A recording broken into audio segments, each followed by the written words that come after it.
Hi, I'm Stephen Orr. I'm the editor-in-chief of Better Homes and Gardens, and we have a real treat for you because we're at the New York Botanical Garden with Mark Hatchadorian. He's the curator of orchids, and so he's the right guy to talk to.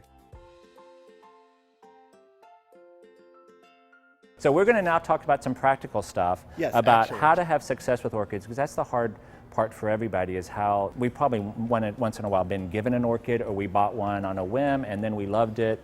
And even from the very beginning, there's things you need to do to make sure that your orchid blooms successfully, things you can know about what to do with the flowers. So should we walk over to this pot? I have my little orchid here. Okay. This is a moth orchid, which is one of the most commonly cultivated plants that actually, a couple of years ago, surpassed the poinsettia as the most produced horticultural plant in the world. What's great about orchids and why they become so popular is the flowers last for a long time. Under ideal conditions, it's not uncommon for the blooms to last 2 to 3 months. Let's start at the beginning. If I'm coming to a store and I have a choice of orchid plants to buy, what stage would you buy the bloom at? I would be looking for a plant where you have some buds developing, because you know that there's still flowers to come. No blooms? Open blooms is great. But not, maybe this? Maybe not entirely open. Yeah. This one's a little further, but you can see there's a couple buds here towards the end. Select a plant that mostly you want to look not only at the quality of the flowers, but I actually want to look at the quality of the plant.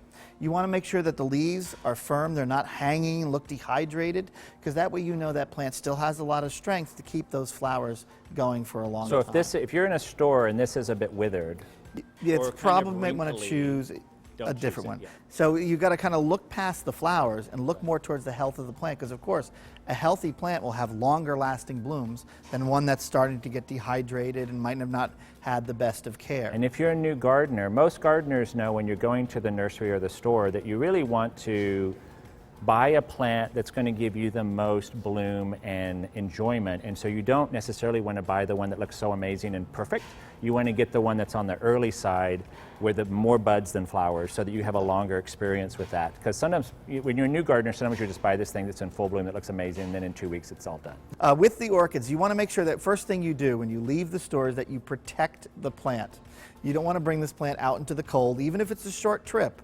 That blast of cold air can really damage the plant. And when you say cold, do you mean under 50? Under 50, if you're getting to the 40s and 30s, no, so that's... Like if you're in the 60s or 70s, you might be okay. Not a problem. But if you're in the 50s, you might think twice. So then when I take it home, I put it where in my house? So you want to put the plant in bright filtered light, not in full direct sunlight, because these leaves can actually burn in direct sunlight. So if they're in a window and I can see sun hitting the surface, I don't put my orchid there.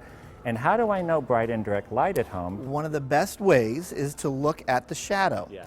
If you hold your hand about 6 to 8 inches above the leaves, the shadow should be not clearly defined. It should be kind of fuzzy on the edges. So if you put your hand above there and it's a nice clear line, that may be a little bit too much light. You want to water, it depends on your conditions. You want to allow the plant to approach dryness in between waterings. And I always tell people to bring the plant to the sink and allow the water to run through the pot. There's a couple reasons you do this, is that watering will add air to the root system, because remember, these are plants that are growing as epiphytes. They like air around their roots. Trees. Yep. And they will be, by watering it that way and having the water flush through the pot, it will help not only saturate the roots, bring oxygen in, but also flush out any accumulated fertilizer salts, any diseases, any potting material that might have broken down. So that flushing of the root system actually does a lot more than providing water for the plant itself. So in terms of looking at the plant, many people, of course, when their orchid is in bloom, they pay so much wonderful attention to it. They're doting over it, they're babying it, and then when it's out of bloom, they banish it to the spare bedroom and ignore it and forget about it. And I get kind of resentful. We have an on-camera confession here. This is great. That's the time when you actually want to be paying the attention to your plant, because that's when it's storing up the energy that it needs to produce these beautiful blooms. Why can't it be prettier while it's doing that? Well, I'm insulting my orchids. Oh my goodness, Stephen. So when the plant is out of bloom, that's when you want to water and feed it. You want to feed with a balanced fertilizer. So it's best to feed what we kind of jokingly around here call weekly, meaning a small amount on a regular basis. Do I buy a houseplant, like a liquid houseplant fertilizer, or orchid? You don't have to buy specialty orchid fertilizer. You can feed with a balanced fertilizer, one where all those numbers are the same, like a 14, 14, 14, so 10, 10, 10. For new gardeners or non-gardeners, the 3 numbers are? Nitrogen, potassium, and phosphorus. So that's NPK, and those 3 numbers are different things that plants need. And it's not that the higher the number, the better the fertilizer, by any means. In fact, the concentration. And also it can burn, fertilizers can burn, the salts can burn plants. So Orchids are tropical plants. They're growing year-round, so they need to be fed year-round. But they don't like lots or high concentrations of food. So weekly. So 1/4 the recommended label strength is an ideal amount, and you want to fertilize every 3rd to 4th watering. And once you get that plant the food it needs, that's where it's going to be storing up energy, making new roots, new leaves, and that's how you're going to get those big, beautiful stems of flowers in the future. I just love having someone who knows everything about something, so I can just ask questions. And I'm going to try orchids again because I was saying I made some mistakes. I'm going to check up on you now. And I'm going to do weekly. Feeding them weekly is what I'm going to I try. want progress reports. Okay, I will.